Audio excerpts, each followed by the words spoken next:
Pada kesempatan kali ini kita akan membahas mengenai kesehatan sebagai pilar kemerdekaan. Kita ketemu lagi sama narasumber kita, Dr. Arief Wicaksono, AIVOKA. Selamat datang dokter. Sehat hari ini dokter? Berusaha sehat ya. Berusaha sehat. Ini kita mau bahas tentang kesehatan ya dokter ya. Sebentar lagi kita kan mau menyambut kemerdekaan nih dok. Tentunya menyambut kemerdekaan kita mesti sehat, harus sehat kita ya dok ya. Sebelum kita masuk lebih jauh lagi nih dok, definisi sehat itu seperti apa sih dok? Oke, kalau menurut mbaknya sehat itu seperti apa mbak? Kalau saya ya dok umum sehat, nggak sakit sih. Nggak sakit Nggak ya? sakit. Kalau bisa didefinisikan lagi? Nggak sakit, terus bisa melakukan aktivitas gitu kan, nggak lemes gitu. Gitu ya. Itu bagi saya dok kalau sehat ya. Oke. Nah ini karena juga di kemerdekaan ya, ini saya membahasnya melalui undang-undang. Oh itu. Jadi ada undang-undang khusus kesehatan. Yang awalnya itu Undang-Undang Nomor 36 tahun 2009. Nah saya bacakan ya mbak ya. Boleh dok. Kesehatan adalah keadaan yang baik, fisik, mental, spiritual, maupun sosial yang memungkinkan setiap orang untuk hidup produktif secara sosial dan ekonomis. Berarti ada berapa tuh mbak dimensi kesehatan? Fisik, mental, spiritual, sosial, ekonomis. Bayangkan tuh, kita disebut sehat itu harus 5 mbak. Kalau yang biasa ini kan periksa ke dokter, itu baru data fisiknya. Fisik. Kemudian ada yang ke psikiater atau psikolog, itu kan yang untuk mental. Nah kemudian agak sulit nih memang spiritual.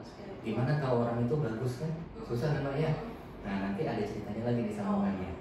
Kemudian sosial itu maksudnya dia tuh ya masih berinteraksi dengan lingkungannya, di lingkungan kerja. Nah kemudian yang terakhir ekonomis itu maksudnya produktif sesuai usianya. Jadi kalau anak-anak itu bisa disebut produktif jika mereka aktif sekolah, belajar seperti itu. Nah kalau kita yang di usia yang dewasa itu kan sepatutnya bekerja.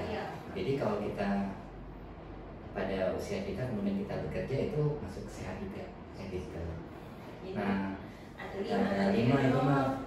Sehat fisik, psikis, spiritual, sosial, sama ekonomis berarti.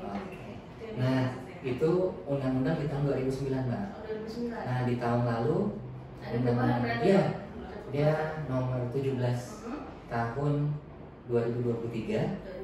Itu mirip sekali, cuman menghilangkan yang spiritualnya tadi. Oh berarti tinggal 4 nih dok? Tinggal 4 dimensinya. Tinggal 4. Masih ingat nggak?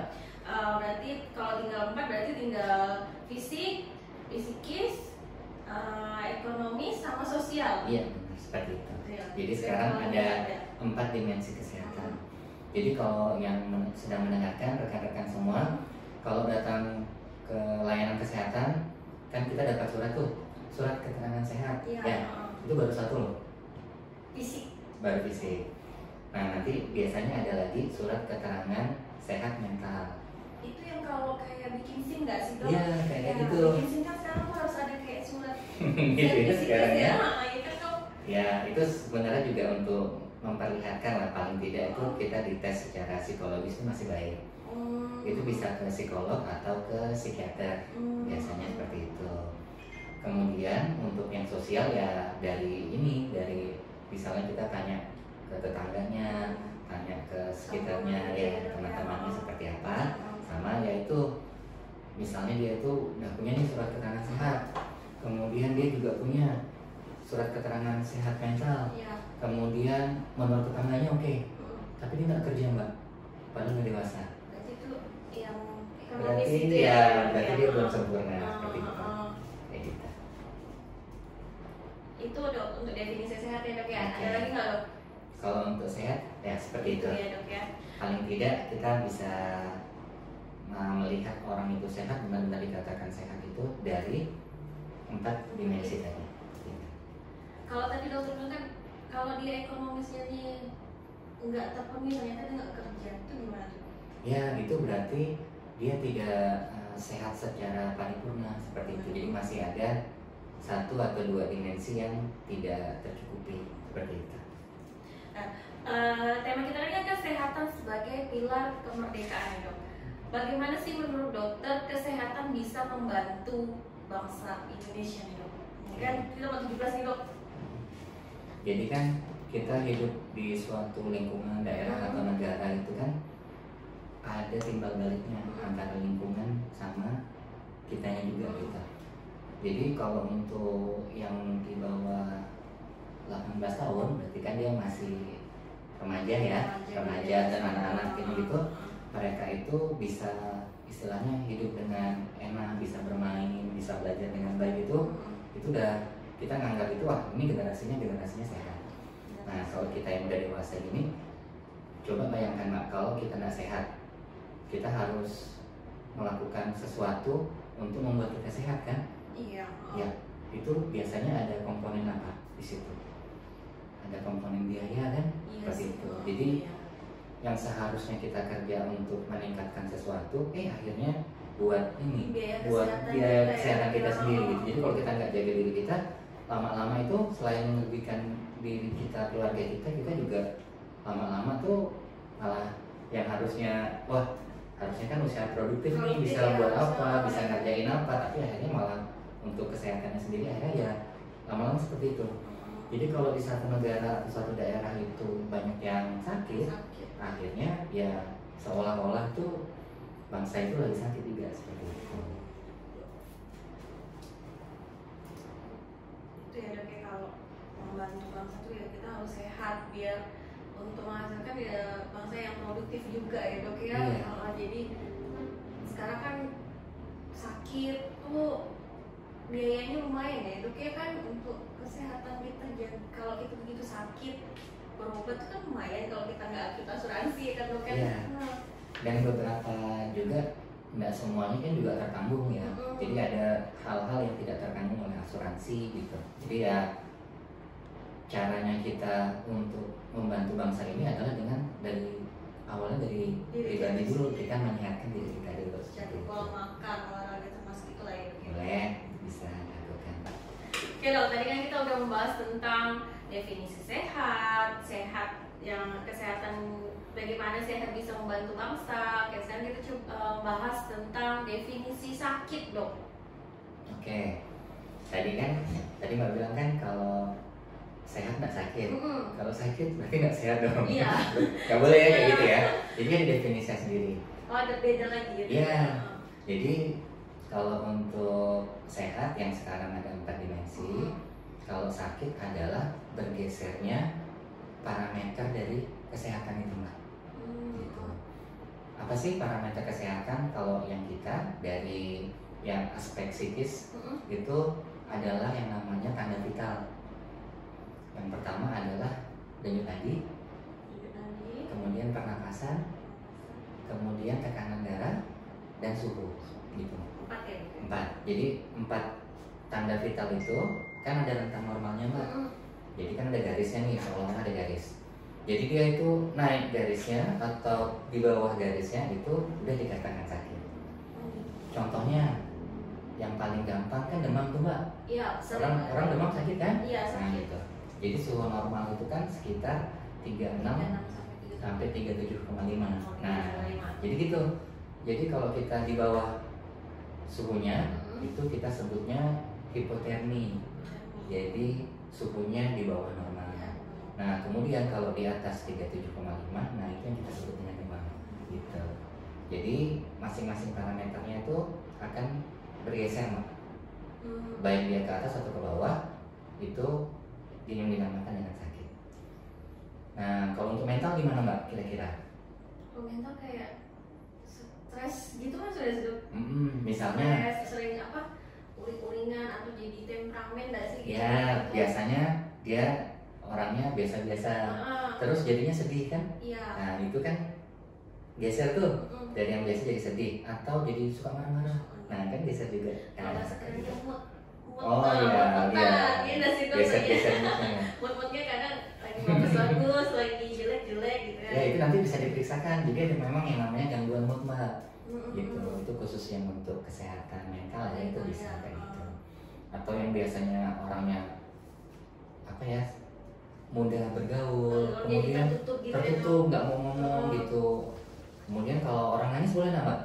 Boleh sih dok. Boleh kan? Asal Boleh ada sih, Dok. ada alasan yang jelas Iya. kan. Ini nggak ada alasannya nangis Iya, aja. Nah, iya. sama dengan oh kok ini orangnya ketawa terus nih. Nah, seperti itu. Itu termasuk yang sakit mental. Yang itu gangguan mental. Gangguan mental, jadi harus lebih diperiksa lagi. Ya, nah sama kayak tadi kalau kita disebutnya dimensi keempat itu produktif secara ekonomis. Nah, kita harus produktif dong di usia-usia kita.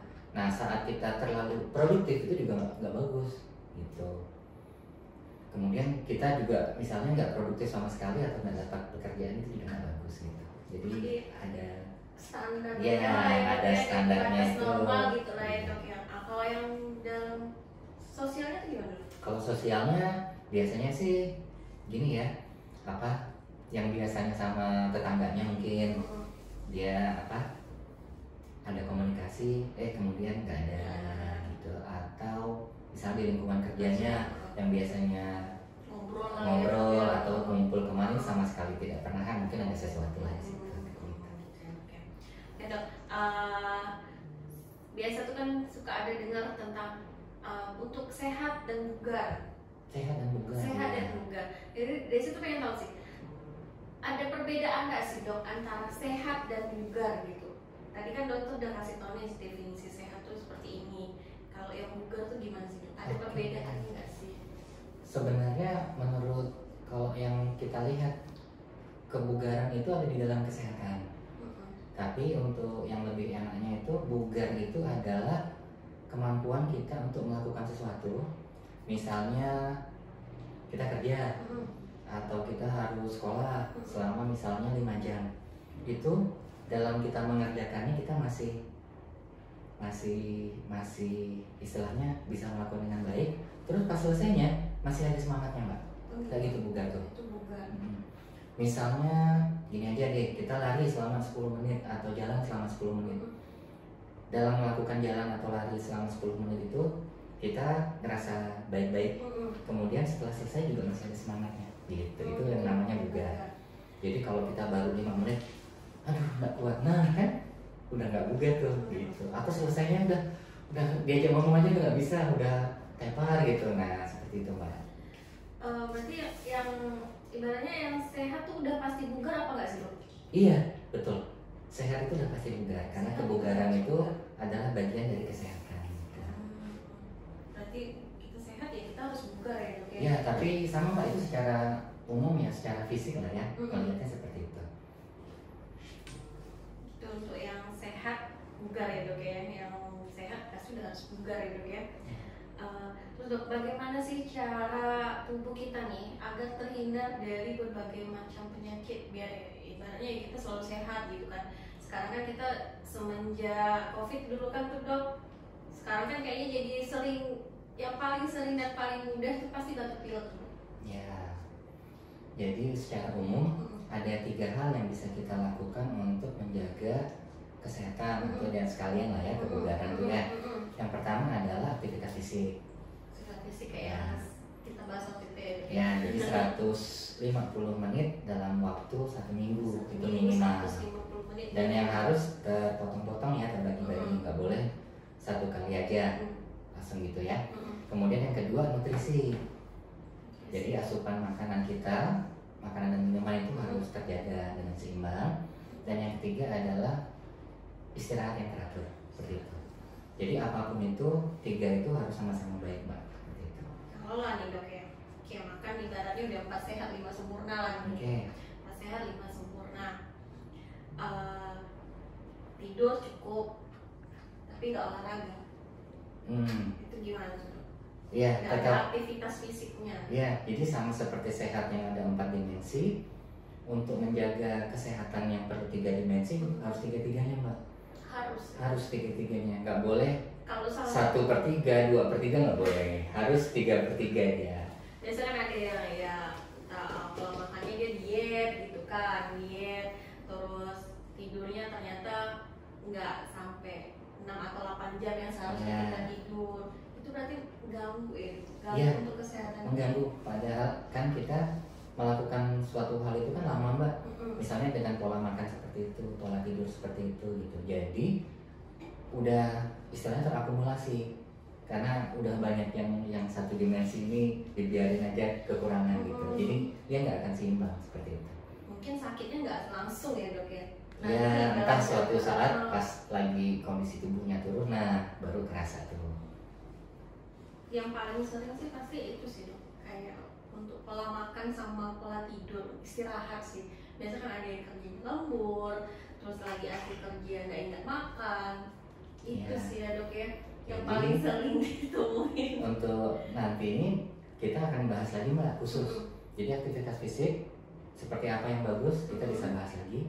Kemudian nutrisi apa yang pas sehat lima sempurna atau apa ya, sekarang kan ada perubahan lagi itu yang isi piringku dengan sepertiga protein segala macam karbohidrat dan itu ya seperti itu. Dan untuk khusus untuk istirahat kita udah pernah bahas, nanti mungkin teman-teman bisa lihat ya untuk yang podcast kita yang khusus untuk menjaga istirahat. Nanti kita bahas lagi. Boleh kita bahas lagi nanti. Sebelum kita nanti bahas lebih spesifik aktivitas fisik apa sih yang biar kita sehat, ada nggak dok contoh olahraga yang bisa kita lakukan ya sehari-hari lah, entah mungkin di tempat kerja gitu kan, kita sambil udah berapa jam kerja kayaknya mulai pegel-pegel gitu kan, aktivitas apa sih yang bisa kita lakukan gitu yang nggak memakan waktu lama gitu kan. Jadi kalau untuk ini ya, untuk di tempat kita bekerja itu sebenarnya dikembalikan lagi kan nggak semuanya sama ya jenis pekerjaannya gitu. Jadi yang di sini disampaikan adalah aktivitas fisik itu yang di luar sebenarnya, di luar dari tempat kita kerja. Kemudian kalau di tempat kerja itu bisa misalnya nih ada yang tempat kerjanya nggak di lantai dasar, mungkin lantai 1, lantai 2 atau lantai 3. Nah kalau memang ada lift dan ada tangga, coba aja pakai tangga. Ya itu benar-benar latihan dong. Kemudian kalau untuk kita yang kerjaannya bukan suka ya apa, posisinya tuh lebih banyak duduk gitu atau lebih banyak berdiri, itu harus sekitar 1 sampai 1,5 jam itu istirahat dulu. Misalnya duduk nih udah 1 jam, itu kita berdiri dulu, senam-senam kecil aja atau jalan kemana gitu, baru duduk lagi seperti itu. Sampai 2 jam istirahat. Iya, 1 sampai 1,5 jam itu harus sudah perubahan posisi. Ada nggak sih dok vitamin atau suplemen yang bisa kita konsumsi setiap hari agar tubuh kita tuh jadi sehat, nggak mudah sakit gitu? Nah, umum gitu dok. Ini rahasianya itu ada di 3 tadi mbak, 3 Berarti, cara kita tadi. Selain vitamin itu berarti harus tadi ya dok, pola makan, pola aktivitas, pola istirahat atau tidur. Ya benar. Jadi misalnya 3 itu bisa kita penuhi, kita nggak perlu vitamin. Jadi kayak gitu. Jadi pun nanti kalau misalnya rekan-rekan ingin tahu seperti tadi ya, vitamin apa sih yang cocok, periksa dulu. Jadi kita bisa memastikan ini perlu vitamin atau tidak. Jadi terapi itu ada yang terapi dengan obat, dengan vitamin, ada terapi yang dengan kegiatan atau dengan aktivitas gitu. Jadi nanti bisa dikonsultasikan dulu apakah perlu vitamin atau tidak, seperti itu. Kayak vitamin untuk daya tahan tubuh gitu, kita berarti harus cek dulu ya. Iya, kan belum tentu. Iya. Nanti malah berlebihan gimana? Kan sesuatu itu yang berlebihan kan juga, atau kekurangan kan juga tidak baik nanti untuk lama-lama di dalam tubuh seperti itu. Jadi saran, jadi kalau mau sebelum kita mengkonsumsi vitamin tertentu, periksa dulu. Periksa dulu ya, lebih baik periksa ya. Iya. Oke, teman-teman, ini pembahasan kita mengenai kesehatan sebagai pilar kemerdekaan ya. Tadi dokter bilang definisi sehat tuh harus ada 4. Sehat dalam arti mentalnya, fisikisnya, ekonomisnya maupun sosialnya ya dok ya. Agar kita sehat, kita ada 3 pola yang harus kita jaga, yaitu pola aktivitas fisik. Misalnya kita harus di olahraga 150 menit per 1 minggu ya dok ya. Per 1 minggu itu nanti kita dibagi-bagi lagi waktunya. Terus pola makan kita yang harus, kalau dulu kita bilangnya pas sehat 5 sempurna, ada sayurnya, ada buahnya, ada susu ya dok ya terutama. Terus sama pola tidur kita atau istirahat kita, itu yang kita harus jaga untuk agar tubuh kita sehat dan bugar ya dok ya. Iya. Oke, di momen ke 17 Agustus 1945 adalah tonggak penting dalam perjalanan Indonesia menuju kemerdekaan. Perayaan ini bukan sekedar seremoni, tetapi sebuah momen penting untuk menghormati dan mengenang perjuangan bangsa dalam merebut kemerdekaan. Dalam konteks sejarah Indonesia, kata merdeka memiliki makna yang mendalam sebagai simbol perjuangan dan tekad untuk mencapai kedaulatan dan martabat bangsa, termasuk merdeka dari ancaman sakit dan penyakit. Baik, sekian podcast kita hari ini ya dokter ya. Nanti di lain waktu kita akan membahas lebih dalam lagi ya dok ya tentang aktivitas fisik yang bagaimana sih yang bisa kita lakukan agar tubuh kita selalu sehat ya dok ya. Demikian teman-teman untuk podcast kita hari ini. Semoga teman-teman bisa mengambil manfaatnya, mendapatkan informasi. Oh ini loh sehat, oh ini loh bugar dan sebagainya kawan-kawan ya. Demikian, assalamualaikum warahmatullahi wabarakatuh. Waalaikumsalam.